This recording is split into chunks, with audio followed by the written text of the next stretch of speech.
Hi hello welcome to Sakshi Education. This is Sravani. మనలో చాలా మందికి ఉంటుంది, అటు అమ్మాయిలైనా సరే ఇటు అబ్బాయిలైనా సరే మన జీవితంలో ఏదో ఒక గవర్నమెంట్ జాబ్ అనేది ఖచ్చితంగా కొట్టాలని మనలో చాలా మంది అనుకుంటూ ఉంటాం. కానీ దానికి సంబంధించి మనం ఎలా అప్లై చేసుకోవాలి, ఎలాంటి ఎగ్జామ్స్కి ఎలా ప్రిపేర్ అవ్వాలి, ముందుగా అందులో ఉండేటువంటి సబ్జెక్ట్స్ ఏంటి, ఇవన్నీ కూడా తెలియకుండా కొంతమంది ఆ ఎగ్జామ్స్కి ప్రిపేర్ అయ్యి ఫెయిల్ అవుతూ ఉంటారు. కానీ అలా ఫెయిల్ అవ్వకుండా ఎగ్జామ్ అటెంప్ట్ చేసిన ఫస్ట్ టైంలోనే ర్యాంక్ కొట్టేసింది. అది కూడా మనకి సిడిపిఓ అదేవిధంగా ఈఓ ఎగ్జామ్స్ అంటే ఎక్స్టెన్షన్ ఆఫీసర్ గ్రేడ్ 1 ఆ కోటాలో జాబ్ అయితే కొట్టింది మన ఆకుల సోనీ నాయుడు. సో తనతో పాటు తను కోచింగ్ తీసుకున్నటువంటి Majors Academy director Major Srinivas గారు కూడా ఉన్నారు. సో తను ఎలా ప్రిపేర్ అయింది, తనకి ఎలాంటి సపోర్ట్ ఇటు ఫ్యామిలీ నుంచి అదేవిధంగా ఇటు అకాడమీ నుంచి కూడా ఎలాంటి సపోర్ట్ దక్కింది, తను ఈ స్థాయికి చేరుకోవడానికి ఎలాంటి అంటే అకాడమీ ఎలాంటి పాత్ర పోషించింది, ఇవన్నీ కూడా విశేషాలన్నింటినీ కూడా మనం శ్రీనివాస్ గారు అదేవిధంగా సోనీని కూడా అడిగి తెలుసుకుందాం. నమస్తే సార్. నమస్తే మేడం. నమస్తే సోనీ గారు. So first of all congratulations. First మీతో వెళ్దాం. సో మీకు అసలు ఈ ఈఓ సిడిపిఓ ఈ ఎగ్జామ్స్ రాయాలన్న ఆలోచన మీకు ఎలా వచ్చింది? ఇంతకు ముందు అసలు మీ స్టడీ బ్యాక్గ్రౌండ్ ఏంటి? యాక్చువల్లీ నా బ్యాక్గ్రౌండ్ డిగ్రీ వచ్చేసి హోమ్ సైన్స్.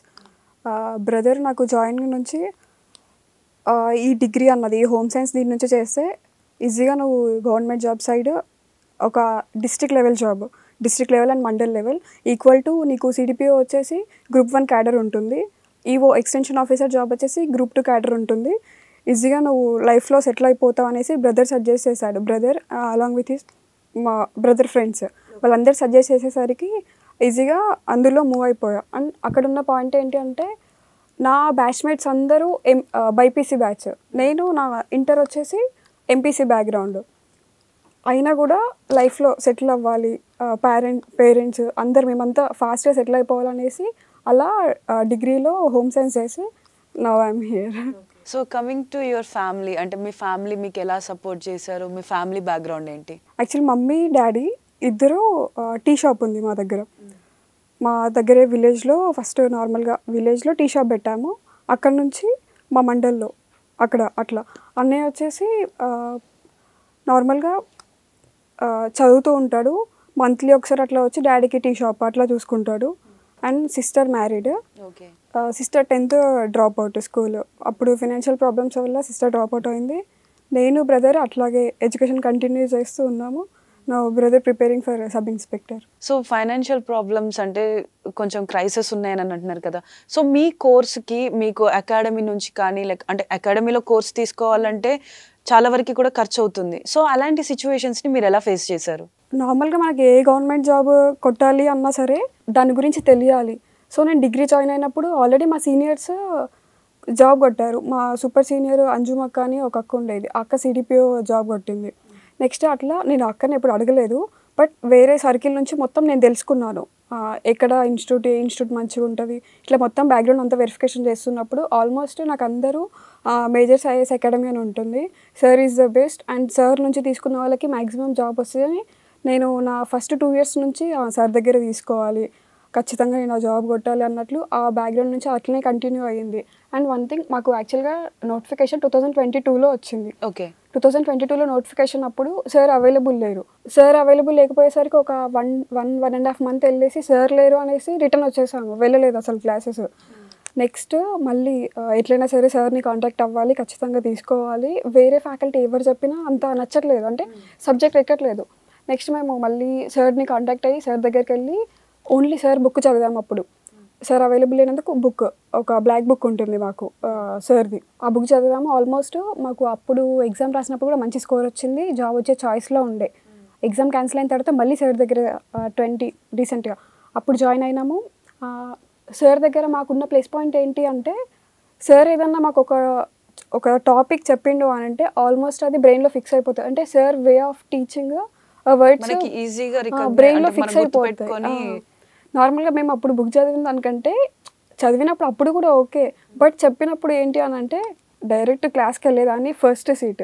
ఆల్మోస్ట్ వాళ్ళందరికీ తెలుసు నేను ఫస్ట్ సీట్లో కూర్చునేదాన్ని. ఇట్లే సార్ని ఏ వర్డ్ చెప్తున్నారు ఐ టు ఐ కాంటాక్ట్, ప్రతి వర్డ్ని మైండ్లో ఎక్కించుకునేవారు.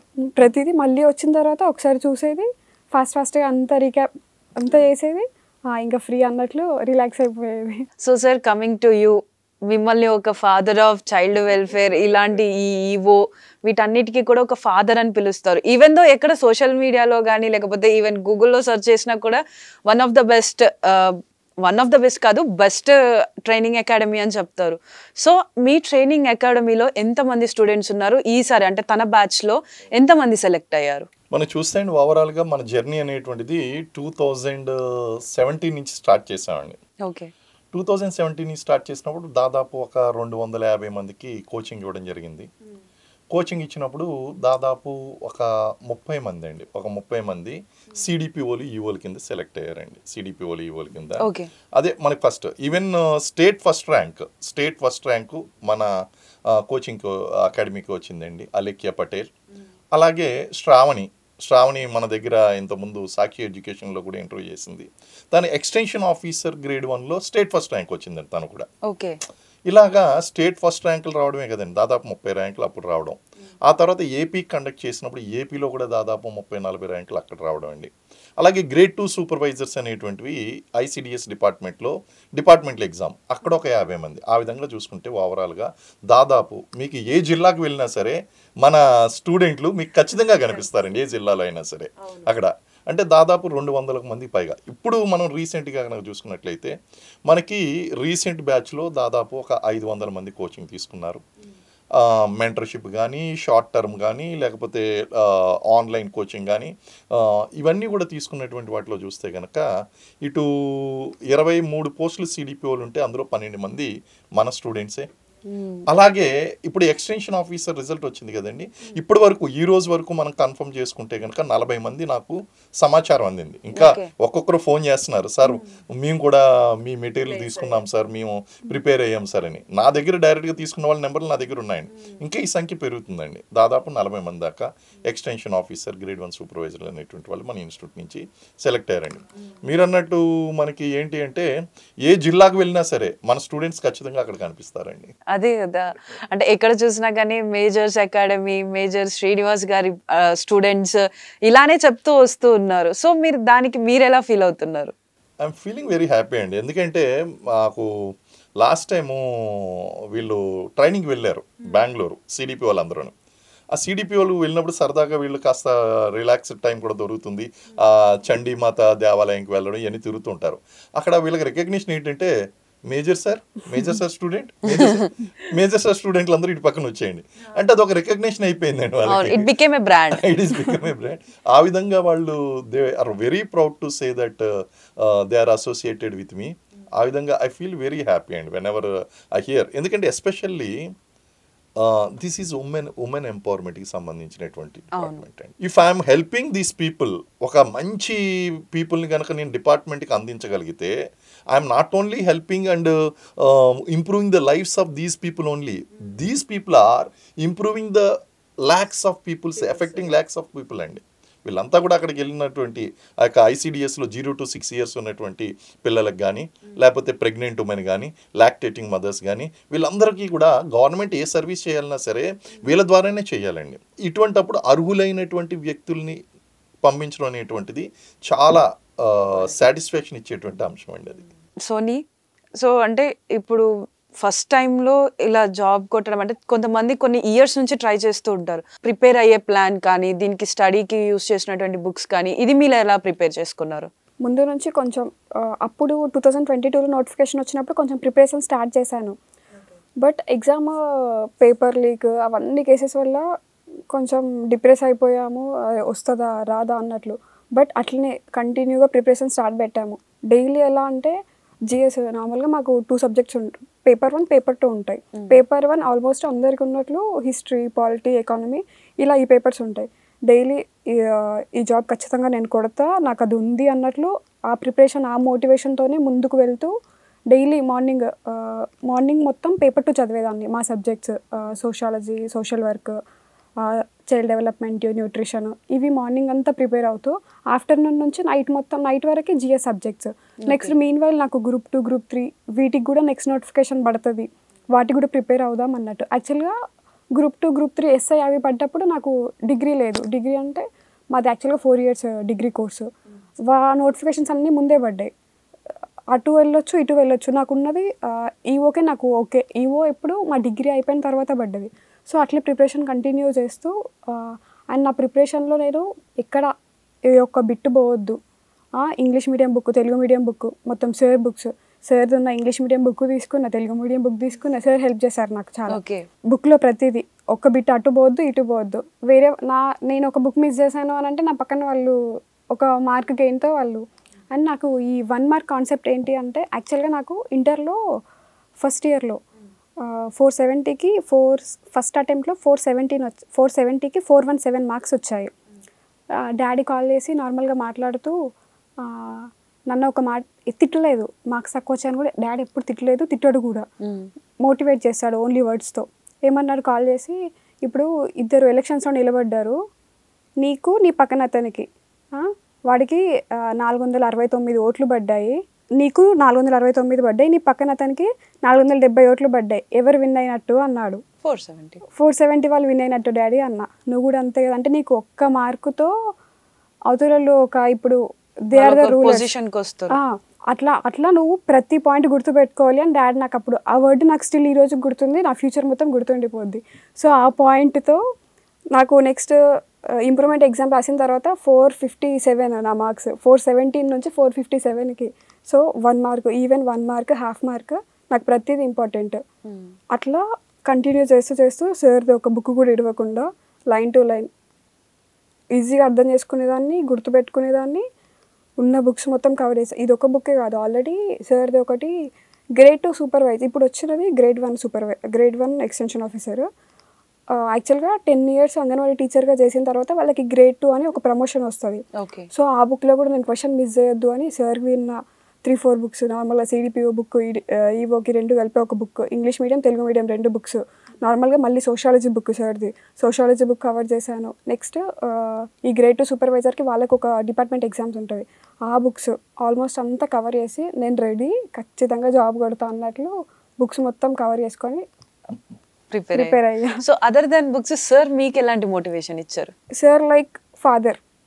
ఎట్లా అంటే ప్రతిదీ సార్ ఈ టాపిక్ నుంచి మాకు ఎలా అంటే ఇప్పుడు నార్మల్గా మనకి చదువుతాము, డిగ్రీలో సబ్జెక్ట్స్ ఉన్నాయి, అదంతా చదువుతాము, మనకు ఆ టాపిక్స్ తెలుస్తుంది, కానీ ఎక్కడి నుంచి క్వశ్చన్ పడుతుంది అది మనకి ఇంపార్టెంట్. ఎక్కడి నుంచి క్వశ్చన్ పడుతుంది, ఎట్లా పడుతుంది, దేనిపైన అడుగుతాడు, ఇయర్స్ అడుగుతాడా, మ్యాచింగ్ అట్లా ఏం అడుగుతాడు అన్నది సార్తో మేము పర్సనల్గా, సార్ క్లాస్లో కూడా చెప్పేవాడు, బట్ అందరికంటే మనమే ఫస్ట్ ఉండాలి అనేసి ఇంకా ఎగ్జైట్మెంట్.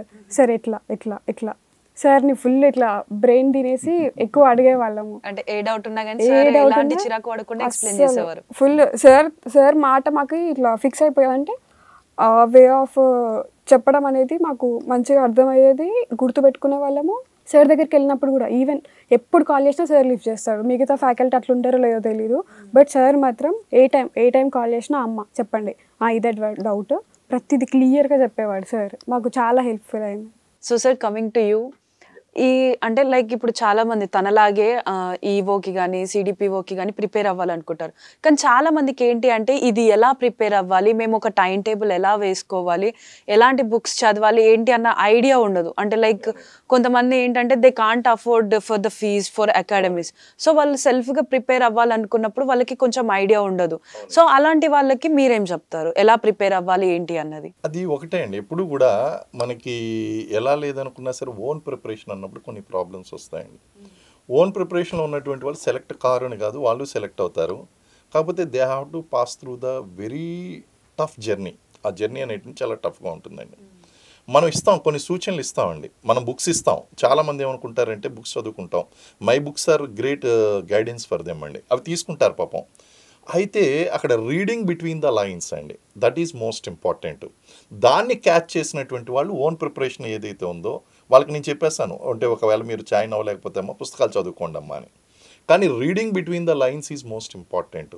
ఒక కాన్సెప్ట్ ఉన్నదంటే దానికి 10 మందికి ఇస్తే 10 మంది 10 రకాలుగా అర్థం చేసుకుంటారు, కానీ నేను చెప్పిన విధంగా అర్థం చేసుకుంటే వాళ్ళకి మార్కులు వస్తాయండి. అదేవిధంగా చెప్పడం, సిలబస్ కంప్లీట్ చేయడం వేరు, కానీ ఇంప్రెసివ్గా వాళ్ళ బ్రెయిన్ మీద ఇంపాక్ట్ చేసి విత్ ఎగ్జాంపుల్స్ గుర్తుండిపోయేలాగా చెప్పడం వేరు. నేను క్లాస్లో ఎప్పుడు కూడా ఇంటర్వ్యూ చూస్తున్నటువంటి పిల్లలు కూడా గుర్తు తెచ్చుకుంటారు. నేను ఎప్పుడు కూడా క్లాస్లో ఒకటే మాట అంటాను, మరి ఈమె కూడా గుర్తుండే ఉంటుంది, నేను ఎగ్జామ్ పేపర్లో మీకు వినిపిస్తాను, ఆ పేపర్లో కనిపిస్తాను అని చెప్తాను. ఇది my repeated dialogue to them. Okay. ఎందుకంటే ఒక ప్రశ్న వాళ్ళు అటెంప్ట్ చేసినప్పుడు నేను క్లాస్లో ఏం చెప్పానో అనేటువంటిది వాళ్ళకి చెవుల్లో వినిపించాలని నేను చెప్పింది. సో అంత ఎఫెక్టివ్ టీచింగ్ కనుక మనం చేయగలిగితే పిల్లలకి 10 సార్లు చదువుకునేది 2-3 సార్లు చదువుకుంటే వాళ్ళకి వచ్చేస్తుందండి. Number 1 is that. Number 2 is simplifying అండి. చాలా మంది ఈ టీచింగ్లో ఏం చేస్తారంటే జార్గాన్స్ యూస్ చేయడం, లేకపోతే నేను ఎక్కడా లేనటువంటి పాయింట్లు చెప్పడం. Stick to the basics. మీరు గ్రౌండ్ని స్టిక్ అవ్వండి. గ్రౌండ్ని స్టిక్ అనేవి ఏది అవసరం, బేసిక్ అంటే మరీ బేసిక్ లెవెల్ కాదు, బేసిక్ తర్వాత అడ్వాన్స్డ్, బేసిక్ తర్వాత అడ్వాన్స్డ్, మోస్ట్ అడ్వాన్స్డ్, ఇలా స్టెప్ బై స్టెప్ వెళ్ళాలి. ఈ స్టెప్ బై స్టెప్ వెళ్ళినప్పుడు వాళ్ళకి ఇంపాక్ట్గా చెప్పడం అనేటువంటి చాలా ఇంపార్టెంట్ అండి. అయితే చాలామంది ఏమంటారంటే సార్ మేము ఫీజులు కట్టుకోలేము, మరి అంటే నేను చాలామందికి కొంతమందికి హెల్ప్ చేస్తాను, అలాగే కొంతమంది ఏంటి అంటే సరేనమ్మా నువ్వు చదువుకోమ్మా మెంటర్షిప్లో అంటాను. కానీ ఇప్పుడు నేను చెప్పిందంతా కూడా వాళ్ళు కోల్పోతారండి. ఈ ఇంపాక్ట్ అనేటువంటిది వాళ్ళకు ఉండదు. ఈ ఇంపాక్ట్ ఏంటి, మనం చెప్పిన తర్వాత వాళ్ళ మీద బ్రెయిన్ మీద ఇంపాక్ట్ పడడం, దాన్ని చాలా ఎఫెక్టివ్గా వాళ్ళు చెప్పడం అనేటువంటిది జరగదండి. కాబట్టి వీళ్ళు ఏం చేయాలంటే ఫస్ట్ ఎవరైనా సరే సిలబస్ అనేటువంటిది దగ్గర పెట్టుకోవాలి. సిలబస్ అనేటువంటిది దగ్గర పెట్టుకోవాలి. తర్వాత దానికి సంబంధించినటువంటి మెటీరియల్ అనేటువంటిది గ్యాదర్ చేసుకోవాలి. ఆ తర్వాత ఇప్పుడు సోనీ ప్రిపేర్ అయినటువంటి విధంగా చూసుకుంటే కనుక బిట్టు మిస్ అవ్వద్దు. వాళ్ళ ఫాదర్ ఇచ్చినటువంటి అడ్వైస్ కేవలం ఆ అమ్మాయికే కదండి. ఇప్పుడు ప్రిపేర్ అవుతున్నటువంటి లక్షలాది కాంపిటేటివ్ ఎగ్జామ్స్ ప్రిపేర్ అవుతున్నటువంటి వాళ్ళకి ఒక వేదవాక్కు. ఎందుకంటే 470 వచ్చినటువంటి మార్కులు ఎస్ దే ఓన్, 469 వచ్చింది, కానీ నీకు 69 వచ్చింది కదా పర్లేదు, బీ హ్యాపీ అని ఎవరు, నీకు వచ్చిందా రాలేదా, నీకు జాబ్ వచ్చిందా రాలేదా, that is the final thing. That means 1 mark అండి. సో 1 మార్క్ అండి. సో వీళ్ళు ఏం చేయాలి, ఆ సిలబస్ అనేటువంటిది దగ్గర పెట్టుకోవాలి. మనం క్లాస్లో చెప్తామండి క్లియర్గా ఇంపాక్ట్ ఎలా ఉంటారంటే వీళ్ళు మట్టి ముద్దలు. ఒక రకంగా చెప్పాలంటే వాళ్ళు మట్టి ముద్ద అండి. వాళ్ళని మౌల్డ్ చేయాలి, వాళ్ళని మౌల్డ్ చేయాలి. అది చాలా క్లియర్గా పిల్లలకు కూడా అర్థమవుతుందండి. వాళ్ళు జాయిన్ అయినప్పుడు చాలా ఇగ్నోరెంట్గా ఉంటారు. వాళ్ళు అడిగేటువంటి డౌట్స్ వస్తే అబ్బా ఇంత బేసిక్ డౌట్స్ అనిపిస్తుంది. వెంటనే నాకు అర్థమవుతుంది క్లాస్ ఏ లెవెల్లో స్టార్ట్ చేయాలి, ఎక్కడి నుంచి స్టార్ట్ చేయాలి అన్నది నాకు అర్థమవుతుంది. ఆ తర్వాత 4 రోజులు పోయిన తర్వాత, 2 నెలలు పోయిన తర్వాత they become very confident. Not only that, వాళ్ళు అడిగే క్వశ్చన్స్ మెచ్యూరిటీ లెవెల్ కూడా మారిపోయిన తర్వాత then as class is progressing అనేటువంటిది నాకు అర్థమైపోతుందండి ఆ విధంగా. అయితే ముఖ్యంగా ఈ ఆన్లైన్ క్లాసెస్ ఉన్నప్పుడు ఈ హౌస్ వైఫ్స్ ఉన్నారు చూసారు, వీళ్ళ పాపం ఇంకా తినది ఇంకా చాలా బెటర్ అండి. జస్ట్ గ్రాడ్యుయేషన్ కంప్లీట్ చేసింది, జాబ్ కొట్టింది. నా దగ్గర ఉన్నటువంటి వాళ్ళు 10 years బ్యాక్ చదువు ఆపేసినటువంటి వాళ్ళు, 15 years బ్యాక్ ఆపినటువంటి వాళ్ళు, ఈ గ్యాప్ వచ్చింది. ఈ గ్యాప్లో పాపం వాళ్ళు చాలా మర్చిపోతారండి, మొత్తం మర్చిపోతారు. సో ఇటువంటి వాళ్ళని కూడా మనం ముందుకు తీసుకుని వెళ్ళాలండి వీళ్ళందరినీ కూడా. ఈ విధంగా ఒకటి ఏంటంటే సిలబస్ని తెలుసుకోవడం, రైట్ బుక్స్ని గ్యాదర్ చేసుకోవడం, సరైనటువంటి కోచింగ్ ఏదైతే ఉందో మన ఇంపాక్ట్. సిలబస్ కంప్లీట్ చేయడం వల్ల ఉపయోగం లేదండి. సిలబస్ కంప్లీట్ చేయడం నా ఏం కాదు, కంప్లీట్ చేసినటువంటి సిలబస్ ఇంపాక్ట్గా వాళ్ళ బ్రెయిన్లో ముద్రించడం అనేటువంటి చాలా ఇంపార్టెంట్. ఈ 3 కనుక చేసినట్లయితే ఖచ్చితంగా వస్తుంది. ఎవరైతే ఇంకా కోచింగ్లకి రాలేరో వాళ్ళకి ఏం చెప్తానంటే మీరు బుక్స్ కొనుక్కొని చదువుకోండి అమ్మంటాను. కానీ రిజల్ట్ కొంచెం ఈ పాయింట్ నేను చెప్పినటువంటి పాయింట్ని క్యాచ్ చేసినటువంటి వాళ్ళు సక్సెస్ సాధిస్తారు. 99% కొంచెం కోచింగ్ లేకపోతే, గైడెన్స్ లేకపోతే ఫెయిల్ అవుతారండి ఆ విధంగా. సో సార్, ఈ మేజర్స్ అకాడమీలో పిల్లలు జాయిన్ అయినప్పటి నుంచి వాళ్ళు జాబ్ తెచ్చుకునేంత వరకు మీరు ఎలాంటి స్టడీని ప్రొవైడ్ చేస్తారు, మీరు ఎలాంటి కేర్ తీసుకుంటారు? నేను చూస్తున్నా అండి, ఇప్పుడు కాంపిటేటివ్ ఎగ్జామ్స్లో చూడడానికి కోచింగ్ సెంటర్స్ ఏం చేస్తాయంటే వాళ్ళ యొక్క స్టాండర్డ్ తగ్గించుకోవడానికి, వాళ్ళంటే కొన్ని బేసిక్స్ చెప్తే స్టాండర్డ్ తగ్గినట్టు ఫీల్ అవుతారు వాళ్ళు. నేను ఆ విధంగా ఏం ఫీల్ అవను. వాళ్ళకి 6వ తరగతి నుంచి ప్రారంభిస్తాను. నా పిల్లలు ఎవరికైనా సరే ఫస్ట్ నేను చెప్పేది ఏంటంటే go back to the basics. 6వ తరగతి నుంచి 10వ తరగతి వరకు ఉన్నటువంటి మెటీరియల్ ఫస్ట్ ప్రొవైడ్ చేసేస్తానండి వాళ్ళకి. ప్రొవైడ్ చేసేసరికి వాళ్ళకి ఒక బేస్ క్రియేట్ అవుతుంది.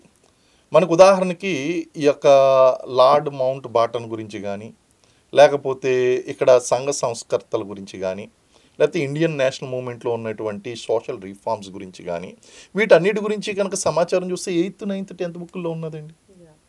వీళ్ళకి వచ్చినటువంటి చాలా ప్రశ్నలు నేను 8th క్లాస్లో 9th క్లాస్లో చూపించగలను. అయితే వీళ్ళు ఏం చేస్తారంటే కోచింగ్ ఇన్స్టిట్యూట్స్లో సాధారణంగా ఇది చెప్తే నామోషిగా ఉంటుందని ఇవి చెప్పరు. ఇవి చెప్పాలండి ఫస్ట్. మీరు ఎప్పుడు కూడా పునాది అనేటువంటి బలంగా పెట్టాలి. ఆ తర్వాత 2 ఏంటంటే sticking to the syllabus. Syllabus first provide చేస్తాను, దానికే స్టిక్ అవుతాయండి మొత్తం. ఎందుకంటే మనకు చెప్పింది దీంట్లో మీకు ప్రశ్నలు ఇస్తామని చెప్పి మనకు సర్వీస్ కమిషన్ చెప్పింది. చెప్పిన తర్వాత వీళ్ళు డెఫినెట్గా వాళ్ళకి జాబ్ కొట్టుకోవాలి కాబట్టి వాళ్ళు తెల్లవారుజాము 4 గంటలకి లేస్తారు, చదువుకుంటూ ఉంటారు, రోజంతా చదువుతూనే ఉంటారు. వీళ్ళ కోచింగ్ ఇవ్వడం కోసం వీళ్ళ పనిలో నేను రోజుకి ఆ యొక్క కోచింగ్ టైంలో కనుక ఎగ్జామ్స్ టైంలో కనుక చూస్తే వీళ్ళతో పాటు సమానంగా 12 నుంచి 14 గంటలు నేను కష్టపడతానండి. వీళ్ళ క్లాసు తెల్లవారుజామున 5:30కి పెడతాను. వీళ్ళకి తెల్లవారుజామున వీళ్ళ క్లాసులు అటెండ్ అయింది ఎన్నిటికంటే 5:30 క్లాసులు కండక్ట్ చేస్తే నేను 4:30కి లేచి లేదా 4 గంటలకు లేచి ఈరోజు డైలీ షెడ్యూల్ ఏంటి, నాకు నేను ఏ ఫ్యాకల్టీని పిలవాలి, ఎలా చేయాలి, ఏంటి అసలు ఏ సబ్జెక్ట్ ఎంతవరకు వచ్చింది, మళ్ళీ నేను చూసుకుంటాను. నేను చూసి ఇందులోంచి ఏ ప్రశ్న రావాలి, ఏ ప్రశ్న వచ్చింది, లాస్ట్ టైం ఏం ప్రశ్న వచ్చింది, ఈసారి ఏమొస్తుంది అని చెప్పి క్లాసులో నేను ఏం చెప్తానంటే అదేంటో తెలియదు కానీ నేను డిక్లేర్ చేసేస్తానండి, ఈ ప్రశ్న ఎగ్జామ్లో వస్తుంది అని డిక్లేర్ చేస్తాను. దాదాపు అది సోనీని అడగాలి, అది ఆ విషయం సోనీని అడగాలి. నా స్టూడెంట్ ఎవరిని అడిగినా చెప్తారు, నేను ఇది ఎగ్జామ్లో వస్తుంది అని చెప్పినటువంటి ప్రశ్న ఖచ్చితంగా వస్తుందండి. సార్ ఒకసారి సోనీ, సో ఈసారి మీరు ఎగ్జామ్ రాసినప్పుడు సార్ చెప్పినట్టు ఎన్ని క్వశ్చన్స్ వచ్చాయి? అరౌండ్ 20+ అంటే నేను గుర్తుపెట్టుకున్న వరకు ఎగ్జామ్ అయిపోయి ఒక 6-7 months అవుతుంది. ఓకే. కానీ ఎగ్జామ్ రాస్తున్న సెకండ్లో ఎలా అంటే నార్మల్గా ఒక జెమినీ షాఫ్ట్, జెసెల్ షాఫ్ట్ అని ఒకటి ఉంటుంది.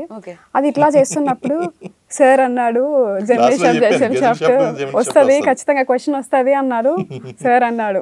అట్లా ఒక 20-30 క్వశ్చన్స్ ఇట్లా చూస్తూనే క్లాసులో చెప్పినాయండి అవి. సార్ బుక్లో చెప్పిన అయితే ఒక 150కి మనకి ఎక్కువ చాలా ఉన్నాయి. అంటే మ్యామ్ ఇంకా కొన్ని ఎట్లా అంటే బుక్లో ఏ లైన్ ఉందో అదే లైన్ క్వశ్చన్ పేపర్లో, దానికంటే సాటిస్ఫాక్షన్ ఇంకోటి ఫేస్ లో అర్థమైపోతుంది ఆ సాటిస్ఫాక్షన్ అనేది. అంటే మనకు తెలిసిన క్వశ్చన్స్ వస్తే ఒక రకంగా ఉంటది, తెలియని క్వశ్చన్స్ వస్తే ఒక రకంగా ఉంటది కదా, తన ఫేస్ లో కనిపించేస్తుంది మొత్తం. అదంతా హ్యాపీగా ఫీల్ అయిపోయేది.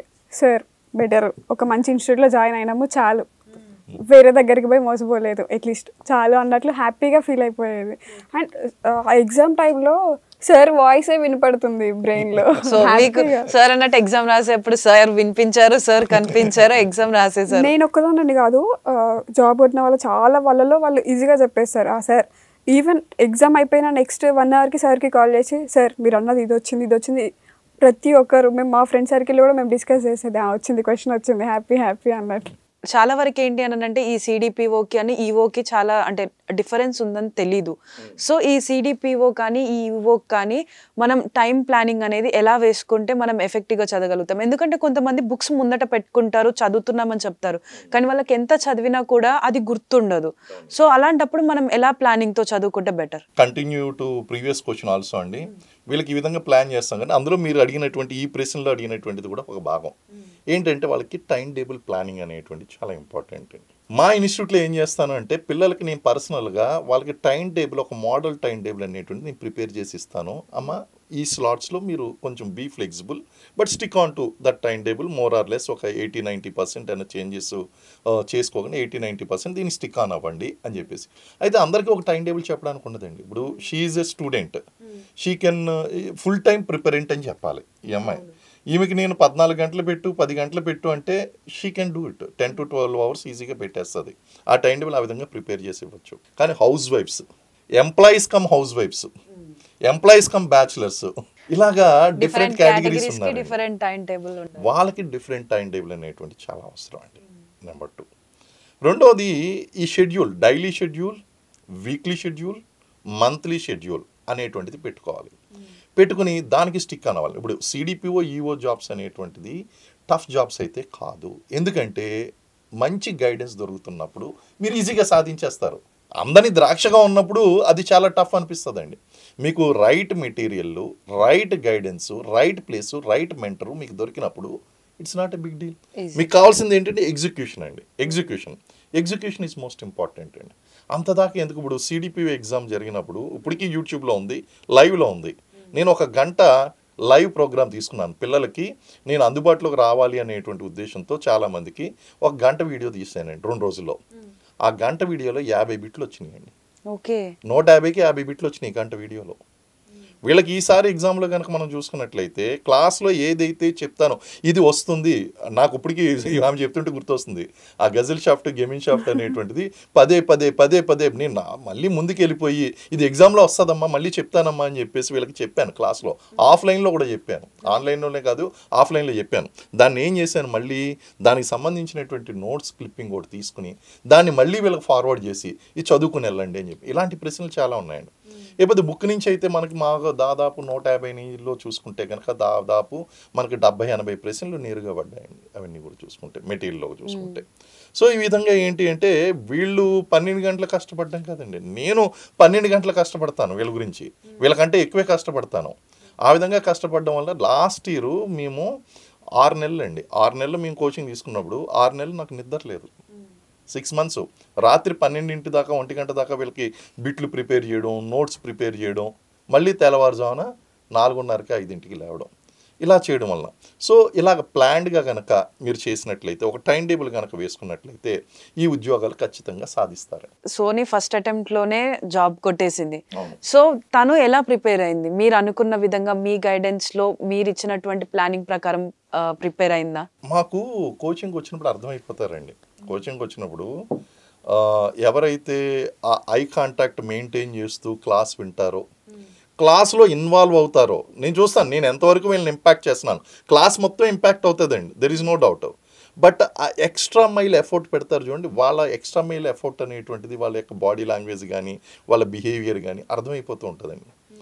ఈమె ఫస్ట్ లైన్లో ఈమెకి రిజర్వ్ చేయాలి సీటు, ఈమె రాకపోతే కనుక వీళ్ళ ఫ్రెండ్స్ ఎవరో ఒకరు పెట్టాలి, నమీరా కానీ లేకపోతే ఓయూ క్యాంపస్లో పావని కానీ సీట్ రిజర్వ్ చేసి పెట్టాలి ఈమెకి. ఈమె గనక కొంతమంది ఉన్నారు, ఈమెకి లాగే కొంతమంది ఉన్నారండి, వాళ్ళకి గనక సీట్ చేంజ్ చేశాను అనుకోండి నేను, వాళ్ళు డిసప్పాయింట్ అయిపోతారు, ఇంకా క్లాస్ వినరు. నాకు ఆ సీట్లోనే ఫ్రంట్ సీట్లోనే కూర్చోవాలి, అక్కడ వినాలి. అది కదమ్మా మీరు మొబైల్ పెట్టుకోండి ఆన్లైన్లో నేను కనిపిస్తాను, ఎందుకంటే వాళ్ళకే చెప్తున్నట్టు కనిపించాలి వాళ్ళకి, క్లాస్ మొత్తం కాదు నాకే చెప్తున్నాడు సారు, నా ఒక్కదానికే చెప్తున్నాడు, 1-on-1 క్లాస్ లాగా. నేనంటే ఇంకా మొబైల్ పెట్టుకోమో, మొబైల్ పెట్టుకుని 1-on-1 ఉంటుంది, అక్కడ స్క్రీన్ మీద నా ఫోటో కనిపిస్తుంది, అప్పుడు నువ్వు 1-on-1 వినొచ్చు అంటాను. క్లాసులు లేదు నాకు ఫస్ట్ లైనే కావాలి అంటే ఇలాగా ఈ ఎక్స్ట్రా ఎఫర్ట్ పెట్టేటువంటి వాళ్ళు, అలాగే చదువుతున్నటువంటి వాళ్ళండి, వాళ్ళు ఎగ్జిక్యూట్ చేస్తున్నటువంటి వాళ్ళు క్లాస్లో నిద్రపోరు, అసలు నిద్రపోవడం అవుట్ ఆఫ్ క్వశ్చన్ అనుకోండి, ఆ కొంచెం డిస్ట్రాక్ట్ అవ్వడం కానీ అటువంటివి ఏమి ఉండవండి. అప్పుడే మనకు అర్థం అవుతుంది definitely they are going to get the rank అనేటువంటిది. సో నీ ఫర్దర్గా ఫ్యూచర్లో నువ్వు అంటే లైక్ ఈ ఈవోలోనే సెటిల్ అయిపోదాం అనుకుంటున్నావా, లేకపోతే ఇంకేమైనా ఎగ్జామ్స్ ప్రిపేర్ అయ్యి అది కూడా సాధించాలి అని అనుకుంటున్నావా? ఈవో నాకు ఒక బ్యాకప్ లాగా నేను అనుకున్నా, లైక్ అది కూడా గుడ్ జాబ్, కానీ అది పెట్టుకొని ఖచ్చితంగా CDPO civils. Daddy dream, daddy నాకు ఎప్పుడు చెప్తారు, వెళ్తావా నువ్వు నార్త్ వెళ్ళేసి ఢిల్లీ వెళ్ళు, సివిల్స్ ప్రిపేర్ అవ్వు, నేనున్నా, ఉన్నది నాకున్నది లేనిది బయట అప్పు తెచ్చైనా సరే, ఏ ఉన్నది అమ్మాయిన గోల్డ్, అమ్మకి కొంచెం గోల్డ్ ఉంటే అది అమ్మేసి అయినా సరే ఖచ్చితంగా నేను సివిల్స్ నువ్వు ప్రిపేర్ అవుతా అంటే ఉండు, నేను ప్రిపేర్ చేపిస్తా, నువ్వు చదువు, పెళ్ళి అన్న టాపిక్ నీ ఇష్టం, చేసుకుంటా అంటే నీ ఇష్టం, వద్దు నేను ప్రిపేర్ అవుతా అంటే నీ ఇష్టం. డాడీ డైలీ పెళ్ళి జాబ్ కొట్టే వరకు పెళ్ళి అన్న టాపిక్ లేదు, అన్నయ్యకి డైరెక్ట్ కష్టపడాలి, జాబ్ తెచ్చుకోవాలి, సెటిల్ అవ్వాలి. వన్స్ నువ్వు సెటిల్ కాలేదు అని అంటే అబ్బాయిలు ఎలా ఉంటారో తెలీదు, సొసైటీ డిఫరెంట్ ఉంది, మంచిగా ఉండొచ్చు చెడ్డగా ఉండొచ్చు, బట్ ప్రిపేర్ అయి ఉండాలి. నీ కాళ్ళ మీద నువ్వు నిలబడు, తర్వాత నీ ఇష్టం. ఇప్పుడు ఫస్ట్ ఒక జాబ్ అయితే నువ్వు ఖచ్చితంగా ఒక జాబ్ నీకు ఉంది అని అంటే ప్రిపేర్ అవ్వు, నేను పెడతా, మొత్తం అమ్మేసి అయినా సరే పెడతా అని డాడీ ఒక మోటివేషన్. ఖచ్చితంగా నేను సిడిపిఓ ఆర్ సివిల్స్ ఖచ్చితంగా కొట్టాలి అన్న ఒక ప్లాన్తోనే ఉన్నా. జస్ట్ నాకు ఈవో ఒక బ్యాకప్. సో నీలాంటి చాలా మంది కూడా ఇలా సిడిపిఓ కానీ ఈవో కానీ సివిల్స్ కానీ ప్రిపేర్ అవ్వాలని చాలా మంది అనుకుంటారు. సో వాళ్ళకి నువ్వేం చెప్పాలనుకుంటున్నావు? Hard work plus smart work. 100 మంది మనకు 100 చెప్తూ ఉంటారు, ప్రతిదీ కరెక్ట్ ఉండదు, ప్రతిదీ రాంగ్ ఉండదు. సో ద బెస్ట్ ఏంటిది అన్నది మనం తీసుకొని ముందుకు వెళ్తూ ఉండాలి. నెగిటివ్ చెప్పుండొచ్చు, ఈవెన్ రిలేటివ్స్ వాళ్ళు వీళ్ళు కూడా లేదు, అవసరం లేదు, ఎవరు కొడుతున్నారు జాబులు అంటే ఇప్పుడు చాలా కష్టం, కొట్టలేదు, పెళ్ళి చేసే. ఈవెన్ ఒక సిచ్యువేషన్లో యాక్చువల్గా మమ్మీకి సర్జరీ అయింది, ఓపెన్ హార్ట్ సర్జరీ. సో ఆ సిచ్యువేషన్లో అందరు చెప్పారు, లేదు పెళ్ళి చేసేయి, పెద్ద పాపకు పెళ్ళి చేసావు కదా, చిన్న పాపకు కూడా చేసేయి పెళ్ళి, ఒక భారం తగ్గిపోతుంది, కొడుకు అబ్బాయి ఎలా అయినా బతికేస్తాడు, అమ్మాయి సెటిల్ అయిపోవాలి, అమ్మాయికి పెళ్లి చేసే అన్న సిచ్యువేషన్లో కూడా మమ్మీ డాడీ ఫుల్ సపోర్ట్, ఖచ్చితంగా జాబ్ కొడుతుంది, దానికి ఆ టాలెంట్ ఉంది, కొడుతుంది, చదివిపిద్దాం అన్నట్లు డాడీ ముందుకు చదివించాడు. ఆ సిచ్యువేషన్లో డిగ్రీ సెకండ్ ఇయర్ ఆ టైంలో ఊరికే పెళ్ళి అంటున్నారు అనేసి హెయిర్ మొత్తం కట్ చేసుకున్నావా? గుండు చేయించుకున్న ఆ టైంలో. గుండు ఉంటే ఎవరు పెళ్ళి అడగరు అన్న ఆ టాపిక్లో అప్పుడు 20 ఇయర్స్ ఆ టైంలో కోవిడ్ టైం కరెక్ట్ చేయించుకున్న. ఇక పెళ్ళి టాపిక్ ఏది లేదు, అమ్మ కొంచెం తిట్టింది, ఓకే ఇంకా మళ్ళీ పెళ్ళి టాపిక్ ఎత్తలేదు, అంటే మమ్మీ హెల్త్ ఇష్యూ వల్ల అన్నది అట్లా పెళ్ళి అది ఇది అనేసి.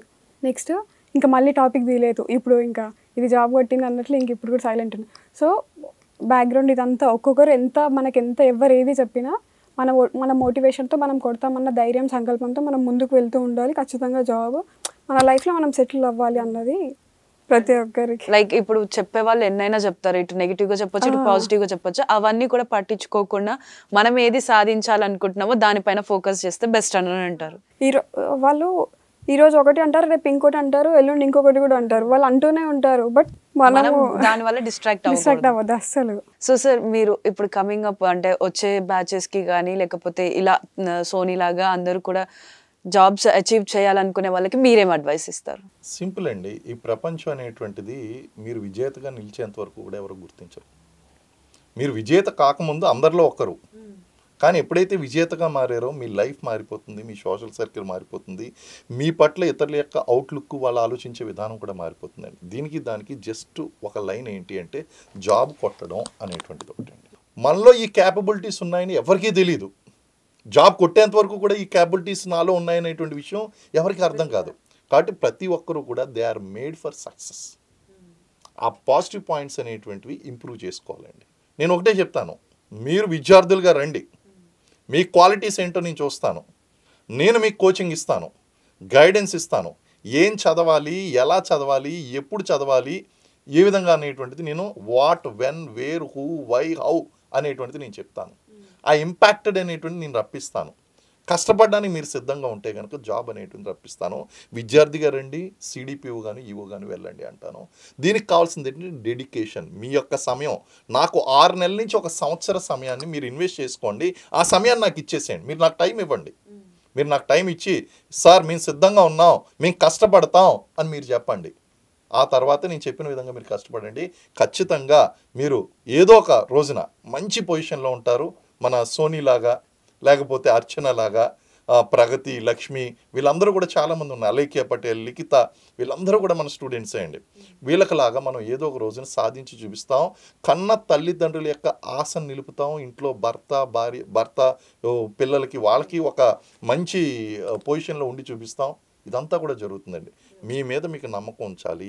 ఇది ఉమెన్ ఎంపవర్మెంట్లో భాగం. లేడీస్ కోసం ఉన్నటువంటి ఉద్యోగాలు, మీకోసమే ఉన్నటువంటి ఉద్యోగాలు, అందరికీ ఉండేటువంటి ఉద్యోగాలు కాదు. మీరు కొంచెం ఎఫర్ట్ పెట్టారంటే ఖచ్చితంగా మీరు సాధిస్తారు. సో సార్, మీరు అంటున్నారు కరెక్టే, కానీ కొన్ని ప్లేసెస్లలో ఇప్పటికీ ఆడవాళ్ళు బయటకు వచ్చి జాబ్ చేయాలంటే ఆడామే కదా, వంటింటికే ఉండాలి, ఇంట్లో పనులు చూసుకోవాలి అని ఇలాంటి సిచ్యువేషన్స్లలో ఉన్న వాళ్ళు కూడా బయటికి రాలేకపోతూ ఉన్నారు. సో అలాంటి వాళ్ళకి మీరు ఎలాంటి సజెషన్ ఇస్తారు? ఆ జెండర్ డిస్క్రిమినేషన్కి గురవుతున్నటువంటి వాళ్ళు కానీ, లేకపోతే ఇంకా యొక్క ఆర్థడాక్స్ ట్రెడిషన్స్లో ఉండిపోయినటువంటి వాళ్ళు, నియమ నిబంధనలు, కట్టుబాట్లు ఉండిపోయి ఆడవాళ్ళు బయటకు వెళ్ళకూడదు, పని చేయకూడదు అనేటువంటి వాళ్ళకన్నా వాళ్ళ తల్లిదండ్రులను మార్చడం అనేటువంటి చాలా ఇంపార్టెంట్, వాళ్ళ భర్తలను మార్చడం అనేటువంటి చాలా ఇంపార్టెంట్, ఫ్యామిలీ మెంబర్స్ని అవేర్నెస్ తీసుకురావడం అనేటువంటి చాలా ఇంపార్టెంట్ అండి. నవేడేస్ సాధికారత లేకపోతే, ఎంపవర్మెంట్ లేకపోతే కనుక మహిళలు ముందుకు రావడం కష్టం. సాధికారత రావాలి అంటే ఆర్థికంగాను రాజకీయంగాను నిలదొక్కోవాలి. ఆర్థికంగా నిలదొక్కోవాలంటే మనల్ని మనం ప్రూవ్ చేసుకోవాలి అంటే జాబ్ అనేటువంటి అది ఒక చదువుతోనే సాధ్యమవుతుంది. చదివించాలి, ఆడపిల్లను చదివించాలి, ఉద్యోగాలకు పంపించాలి. అండ్ ఆకాశంలో సగం అని మనం చెప్తున్నప్పుడు ప్రతి రంగంలోనూ ఉన్నారండి. ఈరోజు మనం చూసుకుంటే కనుక ఇక్కడ ఒక టీచింగ్ ప్రొఫెషన్ నుంచి మనకి అక్కడ రోబోటిక్స్ వరకు, లేకపోతే నాసాలోనే ఉన్నటువంటి ఆ యొక్క ఆస్ట్రానమీలో కూడా మనకి ఈ ఉమెన్ అనేటువంటి వాళ్ళు తమదైనటువంటి పాత్ర పోషిస్తున్నారండి. అటువంటిది ఈ ఎంపవర్మెంట్లో భాగంగా వాళ్ళు తమ కాళ్ళ మీద తాము నిలబెట్టడం కోసం ఖచ్చితంగా ఈ ఉద్యోగాలు సాధించాలి. చదువుతోనే సాధ్యమవుతుంది. అందుకోసం తల్లిదండ్రులు, ఇంట్లో ఉన్నటువంటి కుటుంబ సభ్యులు వాళ్ళకి ప్రోత్సహించాలి. ప్రోత్సహించాలి. Thank you so much sir. Thank you Soni. So sir ఇలాంటి సోనీలను ఇంకెంతో మందిని తయారు చేయాలని మేము కోరుకుంటున్నాం. అదేవిధంగా సోనీ నువ్వు అనుకున్నట్టు నీ గోల్ని నువ్వు రీచ్ అవ్వాలని చెప్పేసి కోరుకుంటున్నాం. సో చూస్తున్నాం కదా, మేజర్స్ ఐఏఎస్ అకాడమీ నుంచి ఎంతో మంది సిడిపిఓలుగా ఈవోలుగా బయటకు వచ్చారు. అదే తరహాలో కూడా సోనీ మనకి ప్రజెంట్ ఇప్పుడు రాసినటువంటి ఎగ్జామ్లో ఈవోగా సెలెక్ట్ అయింది. సో తను ఫ్యూచర్లో ఎలాంటి పొజిషన్కి వెళ్ళాలనుకుంటుందో మనం చూసాం కదా. అదే విధంగా మేజర్స్ అకాడమీలో మనకి ఇస్తున్నటువంటి ట్రైనింగ్ ఏ విధంగా ఉంటుంది, మనం ఏ విధంగానైతే జాబ్లో సక్సీడ్ అవ్వచ్చు అన్న ప్రణాళికను మొత్తం కూడా మనకి మేజర్ శ్రీనివాస్ గారు చెప్పారు. సో ఇంట్రెస్ట్ ఉన్న వాళ్ళు సిడిపిఓలో ఈవోలో మేము జాబ్ కొట్టాలి అనుకున్న వాళ్ళు ఒకసారి మేజర్స్ ఐఏఎస్ అకాడమీని కన్సల్ట్ అయ్యి ఇంట్రెస్ట్ ఉంటే జాయిన్ అయ్యి మీరు కూడా జాబ్ కొట్టొచ్చు.